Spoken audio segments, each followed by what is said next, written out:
Baroda dairy વિવાદનો આવ્યો ઉકેલ। ભાજપ મોવડી મંડળે વર્તમાન ઉમેદવારો પર જ પસંદગીનો કળશ ઢોળ્યો। બરોડા ડેરીના ચેરમેન અને વાઇસ ચેરમેનની ચૂંટણીમાં વર્તમાન નેતૃત્વને જ યથાવત રાખવાનો નિર્ણય લેવામાં આવ્યો છે।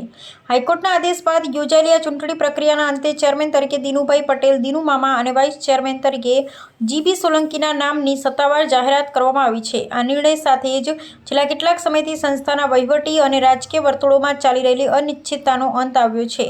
ચૂંટણી પ્રક્રિયા પૂર્વે ભારતીય જનતા પાર્ટી દ્વારા લેવાયેલી સેન્સ પ્રક્રિયા દરમિયાન બોર્ડના તમામ 13 ડિરેક્ટરોએ એક સુરે વર્તમાન નેતૃત્વને પુનરાવર્તિત કરવાની રજૂઆત કરી હતી, જેને છોટાઉદેપુર જિલ્લાના ભાજપના આગેવાનોએ પણ પૂર્ણ સમર્થન આપ્યું હતું। જોકે ચૂંટણીના 2 દિવસ પૂર્વે જ ઇન્ચાર્જ જિલ્લા રજિસ્ટ્રાર દ્વારા 13 માંથી 10 ડિરેક્ટરોને નોટિસ પાઠવવામાં આવતા સહકારી ક્ષેત્રે મોટો રાજકીય ગરમાવો સર્જાયો હતો।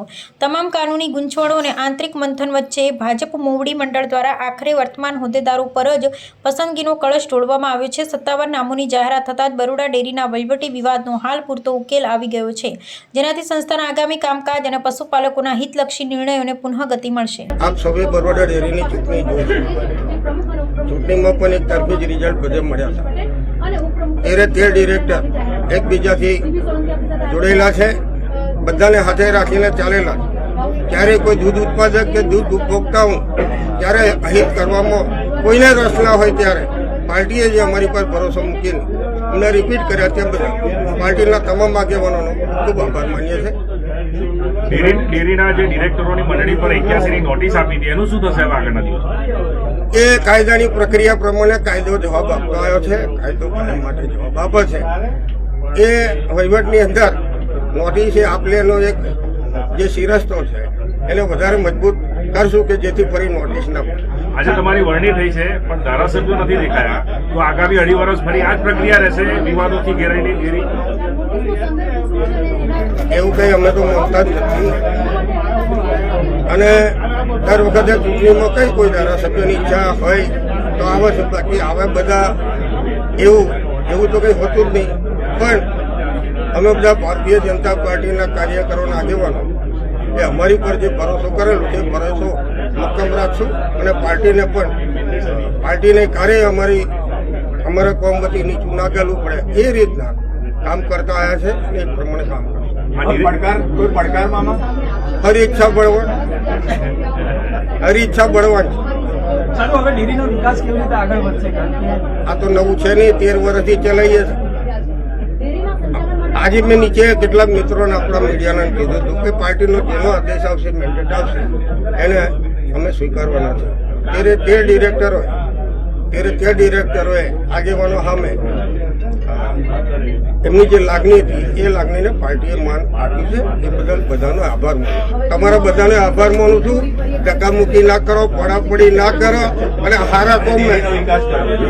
હારા કોમ મેં બધા ભેગા રહી સાચાને મદદ કરો। ફરી એક વખત રિપીટ થિયરી, તો ફરી એક વખત અમારી પણ કામ કરવાની જે થિયરી છે એ અમે પણ રિપીટ કરીશું। ધારાસભ્યો નારાજ છે? આયા નથી કોઈ ધારાસભ્ય? ઘણા બધા ધારાસભ્યો એવા છે કે જેને